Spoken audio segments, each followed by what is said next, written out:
With Stalin repressions in the USSR, thousands of people were shot or imprisoned in Siberian concentration camps. Historians are still arguing about the causes of this mass genocide. However, repressions began for a trivial reason. Joseph Stalin was terrified of any rivals who could remove him from power, so he was proactive. He removed them from the picture. In other words, he simply ordered that they be exterminated. He started with the charismatic figure Sergei Kirov, the favorite of the party and the people. Stalin ordered that the blame for the murder of Kirov be pinned on his rivals, namely the senior party officials Zinoviev and Kamenev. More than 800 people were arrested and shot at once in Leningrad within 2 months following the killing of Kirov.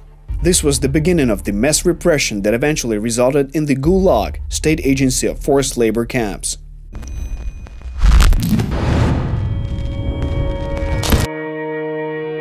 However, Stalin did not stop at killing his rivals and enemies one by one. Such special measures were implemented for those people who could not be simply arrested and shot upon Stalin's order. Solomon Mikhailovs also belonged to this cohort. In 1942, he headed the Jewish Anti-Fascist Committee, the organization through which huge monetary funds for the war with Hitler's Germany were sent to the Soviet Union from Western countries. Solomon often visited Canada, the United States, and Great Britain to raise money for this cause. And he always returned with money. At some point later, Mikhailovs became a key figure in the world and an indisputable leader for Soviet Jews. Solomon Mikhailovs. Already in post-war years, Solomon Mikhailovs headed the Jewish Anti-Fascist Committee. Stalin needed Jewish money and the influence of the Jews on the international community. It was an opportunity for Stalin to have a strong influence on his allies in the anti-Hitler coalition, first and foremost on the United States and the United Kingdom. Mikhailovs truly had the charisma and incredible acumen to gather large rallies among people and politicians in the United States and Great Britain. But then Mikhailovs lost his so-called vigilance. He thought he was such an important and authoritative person that Stalin's repressions would not have any effect on him. So in truth, Stalin did not dare arrest him. Instead, he gave an order to his henchmen to silently kill Mikhailovs. The murder of Mikhailovs is clear evidence that famous influential figures could not be repressed. Instead, they were simply killed. Herewith, their murder was often made to look like a well-organized, fallacious suicide or a cleverly orchestrated car accident. In 1948, Stalin planned to finally crack down on the Jewish faction of leading Communist Party officials of the USSR, and he was afraid that Mikhailovs, as the most influential figure of the Jews, would hinder him. Probably this was his main reason to have Solomon Mikhailovs rubbed out, and the immediate occasion to kill him was Mikhailovs' request to Stalin to organize and establish Jewish autonomy in Crimea. The American side fervently insisted on this, and Mikhailovs repeatedly reminded Stalin about this fact.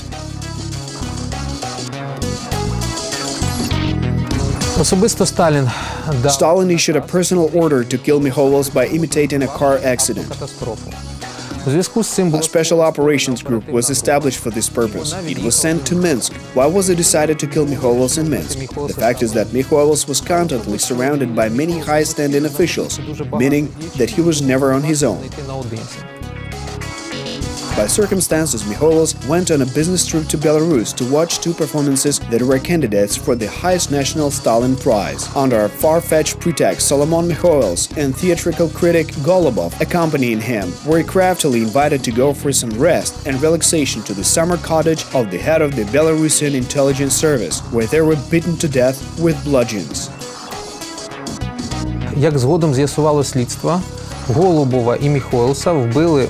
According to the results of the investigation in this case, Golubov and Mikhailovs were killed by bludgeons. Before that, they were forced to drink a glass of vodka. This was done especially in order to formally confirm that they had one too many shots and were run over by a passing vehicle.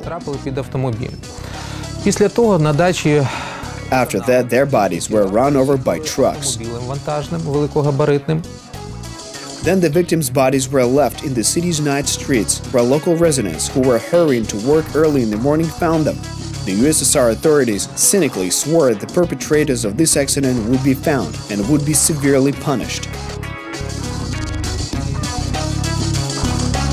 Mikhailovs was buried with full honors, and Comrade Stalin, who personally ordered to kill him, paid condolences to his relatives, because someone called from the summer cottage of the head of the Belarusian Ministry of State Security and received Stalin's personal order. Йосифа Сталіна. After Mikhайл's death, theaters, streets, and other cultural sites in the city were named after him. However, a detailed investigation of the circumstances of his death was not conducted. The criminal investigators launched an investigation into the case only in April 1953, a few months after Stalin's death. Міліція Білорусі вийшла. The Belarusian militia picked up the trail of intelligence officers. Officers of the Ministry of Internal Affairs of Belarus found a truck that ran over Mikhails and Golubov in the garage of the Ministry of State Security of Belarus. So when the intelligence officers learned about it, the Minister of the Interior of Belarus was asked to stay hush about this incident and suspend the investigation into the case. Не розповідати про це і облишити цю справу. But Lev Trotsky was the biggest enemy of Stalin. Let's start with the fact that it was he who organized the October Revolution in St. Petersburg that resulted in the ascent to power of the Bolsheviks. But sometime later, Stalin took the credit for these merits. Trotsky was in those turbulent years one of the party's best orators and propagandists, so he was loved and respected by everyone.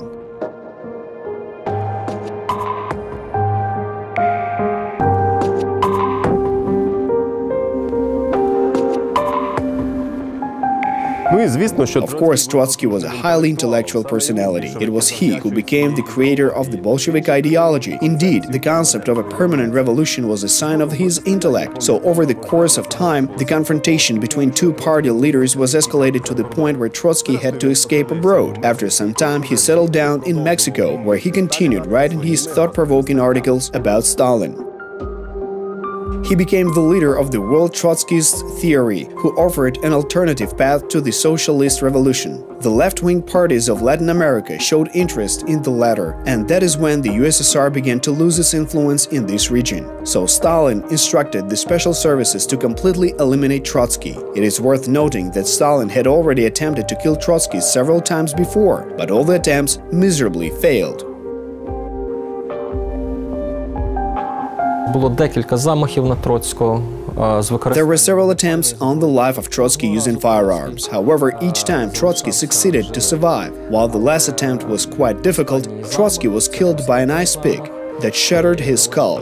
But even after that, Trotsky miraculously managed to survive for another day. Троцький після цього залишався живим ще цілу добу. The complexity of the murder attempt was that it was a well-planned multi-stage special operation. It was developed by the well-known figure Pavlo Sudoplatov, and Spanish communist Ramon Mercader was the perpetrator. At the first stage, he went to Paris, where he made a move on Trotsky's secretary Sylvia Agilov. After that, the couple went to Mexico together, and Mercader comfortably lived in Trotsky's country house. On August 20th, 1940, Mercader came to see Trotsky under the pretext of showing him his article. He chose an alpine ice pick as the murder weapon, and when Trotsky leaned over to read the article, Mercader struck him in the head from behind. Not only was the victim still alive, but he even began to choke the killer. Hearing screams, the guards of the territory responded quickly. When they entered the country house, they said that Trotsky had almost choked his killer to death.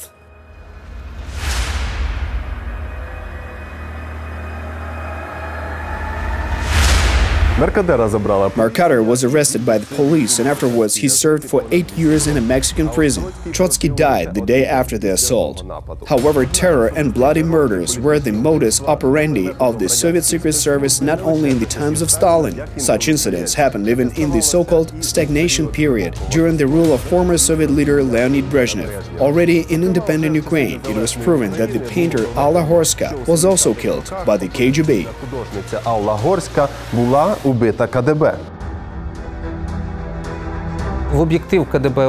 Horska came into the view of the KGB agents after she became interested in people who had perished in the Bekivna forest. One day, the representatives of the Club of Creative Youth saw children playing with skulls of perished people. They applied to the Soviet law enforcement bodies and told them about a cemetery that was located in the forest and the people who were buried there. A lot of time had passed, but the representatives did not get any official reply. Однак офіційної відповіді не було.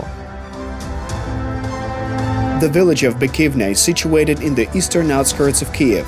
From the late 1930s, one of the secret torture places of the Soviet People's Commissariat of Interior Affairs was located there. During the Stalin repressions, this place was a real conveyor belt of death. There were mass shootings and the bodies of the dead were buried nearby in the woods. According to scientists, over 100,000 bodies of people murdered by the Soviet authorities were found in the Bukivna forest. The majority of them have not been identified to this day. The Security Service of Ukraine has found only documents confirming the identities of 15,000 people. Currently, the Bukivna burial place of the repressed people is the largest one among known burial sites in Ukraine. In addition to the Bukivna incident, Alla Horska incited the anger of the occupying Soviet authorities with her creative work. In particular, her stained glass title Shevchenko, painted for the Kiev Taras Shevchenko National University, was deemed anti-Soviet propaganda and was destroyed. At that time, the Ukrainian opposition united into the movement the 60ers, which Alla Horska belonged to. The activity of Horska provoked leaders of the Ukrainian Soviet Socialist Republic to eliminate her. Alla Horska поїхала до свого... Alla Horska went to visit her father-in-law in the city of Vasilkiv to take a sewing machine. After that, she did not call and did not return home. Her husband began to worry, so he called their friends and his father, but nobody picked up the phone. So he decided to go to Vasilkiv, and as it turned out, there he found that Alla Horska had been murdered. Алла Горська була вбита. It happened on November 28, 1970. Some years later, the body of her father-in-law, who was allegedly run over by a train, was found in a nearby town. Representatives of the Soviet prosecutor's office came up with the story that Alla Horska was killed by her father-in-law for domestic reasons, and then he could not stand against the remorse of conscience and jumped in front of a train. It is clear that the oppositionists did not believe this version of the investigation. As a result, the burial of Horska turned into a spontaneous protest rally against repressions. Представники спецслужб. Representatives of the special services told Horska's husband, the famous painter Viktor Zaretsky, that something tragic could happen with their young son as well. In such a way, they forced the family to agree with the official version of Horska's death issued by the KGB. The situation with the KGB almost did not change even after the collapse of the Soviet Union. The special services of newly established states that still accepted the position of the Moscow authorities often received direct orders from there. Of course, having such powerful levers of influence, Russia tried to interfere in the political situation of these countries. In view of this, the situation with the death of Vyacheslav Chernovil seems to be very suspicious. At that time, it was 1998 to 1999. There were two major political forces in Ukraine, the pro-Russian communists and the anti-Russian nationally oriented organization represented by RUH, the People's Movement. This party was led by Vyacheslav Chernovil. The presidential elections in Ukraine were scheduled to take place in autumn of 1999. According to social public opinion polls, Chernovil had very good chances of winning in these elections. І з цієї точки зору того, щоб позбавити праві сили лідера, If to look at this issue from the perspective that Russian authorities wanted to leave the right-wing political forces without their leader and make them less influential, the death of Chernovil made sense. то, безумовно, тут загибель Чорновола мала сенс і рацію. І якщо пробувати... And if to try to analyze all the details of this criminal case, it might appear quite strange. At night time, a KAMAZ truck turned around right in the middle of the highway at the same time when the official party vehicle of Vyacheslav Chernovil was driving by. On March 25, 1999, in good weather, Vyacheslav Chernovil died when his car crashed into a large truck, which broke the traffic rules by turns around in the middle of the highway. Besides Vyacheslav Chernovil, there were two other passengers in the car.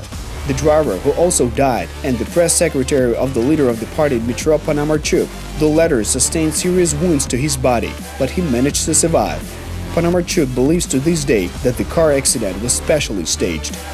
Ukrainian people still have a post-socialist and post-Soviet mentality, so they believe that Chernovil could not have been killed by the will of the authorities. But it turns out it was possible. They planned the kill in such a way that it became very difficult to prove that it was staged over 20 years. Neither the Prosecutor General's office nor an independent investigation can prove this fact to date. Дивні речі творилися. Strange things were happening regarding this case. Later, the mass media informed that the driver of the ill-fated KAMAZ truck died of a heart attack under mysterious circumstances. After a while, information leaked that he was alive, but he lived under an assumed name. And the investigation of the car accident was passed on from one investigative organization to another. By the way, the People's Movement Party finally split after the death of Chernovil, and two new leaders won less than 3% of the votes at the presidential elections in 1999. But this is the theme of the next program, so always remember that every phenomenon has its own pros and cons. It's pro et contra. Кожне явище має свої за і проти. Свої про et contra.